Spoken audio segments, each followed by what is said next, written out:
এই ধরনের অঙ্ক এসএসসি জিডি বলো বা যে কোনো পুলিশের পরীক্ষা বা যে কোনো স্টেট গভর্নমেন্ট এক্সামের পরীক্ষায় বারবার আসে। তো এগুলো আমরা চুটকি দিয়ে কিভাবে সলভ করব? দেখো কি বলেছে, y সংখ্যাকে 225 দিয়ে ভাগ করলে হ্যাঁ 33 অবশিষ্ট থাকে। একই সংখ্যাকে যদি 15 দিয়ে ভাগ করা হয় তাহলে z অবশিষ্ট থাকে। z এর মান কত?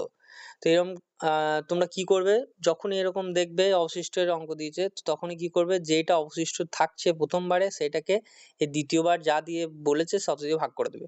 যেমন এখানে 33 অবশিষ্ট থাকছে প্রথমবার, তাহলে 33 কে 15 দিয়ে ভাগ, 15 দিয়ে 30, হ্যাঁ তাহলে অবশিষ্ট থাকবে 3। তাহলে এটা কারেক্ট অ্যান্সার হয়ে যাবে 3। যেমন দেখো আরেকটা এখানে তোমরা দিয়েছি, এটা ট্রাই করবে যে 65 দ্বারা ভাগ করলে একটা সংখ্যাকে 31 ভাগশেষ থাকছে, তাহলে 13 দিয়ে ভাগ করলে কত ভাগশেষ থাকবে? 31 কে ডাইরেক্ট 13 দিয়ে ভাগ করে দেবে। হ্যাঁ 13 13 দিয়ে 26 যাবে, হ্যাঁ তাহলে 5, তাহলে উত্তর হয়ে যাবে 5। ঠিক আছে, ভিডিওটা ভালো লাগলে বন্ধুদের সাথে শেয়ার করো, আর কিছু বুঝতে অসুবিধা হলে আমাকে কমেন্টে জানাও, আর চ্যানেলটাকে লাইক শেয়ার ও সাবস্ক্রাইব করো।